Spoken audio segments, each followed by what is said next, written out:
Vous êtes sur la télévision Alafia, mesdames et messieurs, bonsoir et bienvenue dans ce journal. Cherté de la vie, interpellation prochaine du Premier ministre Choguel Kokala Maïga au CNT, l'accord d'Alger, négociations sur la durée de la transition, le mouvement Nouvel Horizon s'inquiète de la lenteur du processus transitoire.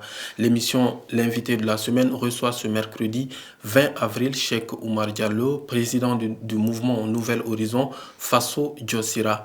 Pour lui, les autorités doivent continuer sur la voie du dialogue avec les forces politiques et sociales ainsi qu'avec la communauté internationale, notamment les voisins de la CEDEAO. Voici un extrait de l'entretien. Je pense que le premier des partenaires avec lequel on doit trouver un terrain d'entente, c'est quand même le partenaire sous-régional. C'est notre environnement direct, c'est celui dont nous dépendons et dont eux aussi dépendent. C'est-à-dire que ce n'est pas une relation où seul le Mali, effectivement, dépend de la CEDEAO ou bien de l'UEMOA. On dépend l'un de l'autre, c'est un monde d'interdépendance de nos jours-là.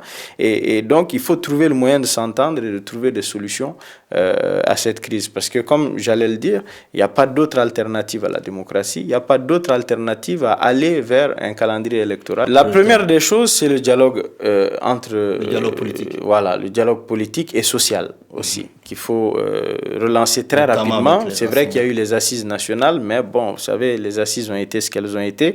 Elles ont permis de faire avancer certaines choses pour les autorités, mais globalement, le climat sociopolitique reste assez tendu pour le moment. Ensuite, la deuxième chose, c'est de travailler à relancer le cadre de concertation entre le ministère de l'administration et puis les forces politiques pour aboutir rapidement à l'adoption des réformes prioritaires que conviendraient les autorités et les forces politiques.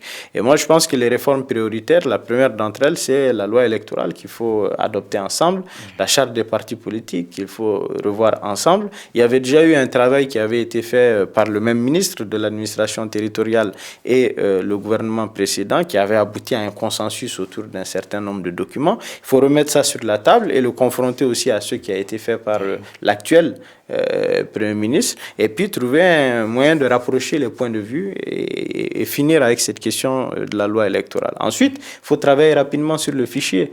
J'ai vu qu'il y avait, lors d'un récent conseil des ministres, l'adoption d'une carte biométrique CEDEAO par le gouvernement. Je pense que ça doit aller très vite, et puis on doit travailler à assainir un peu le fichier avec, parce que moi je connais plein de gens qui ont été enregistrés dessus, mais dont le nom est mal écrit, dont, y compris moi. Voilà, vous voyez, donc moi j'en connais énormément, et donc il faut trouver le moyen d'assainir tout ça et de travailler ensuite voilà, à l'organisation des élections. Maintenant, ce qui est évident et qui saute aux yeux, qu'on n'a même pas besoin de dire aujourd'hui, c'est le retour de la sécurité. Et je pense que dans ce domaine-là, le ministre de la Défense, les autorités militaires de manière générale sont en train de faire un travail formidable en matière d'acquisition de matériel militaire et puis en matière aussi d'opération. Il faut travailler à ce que ces opérations-là se poursuivent, que le territoire soit de plus en plus sécurisé et que aussi on travaille à ce que tout ceci se fasse dans le respect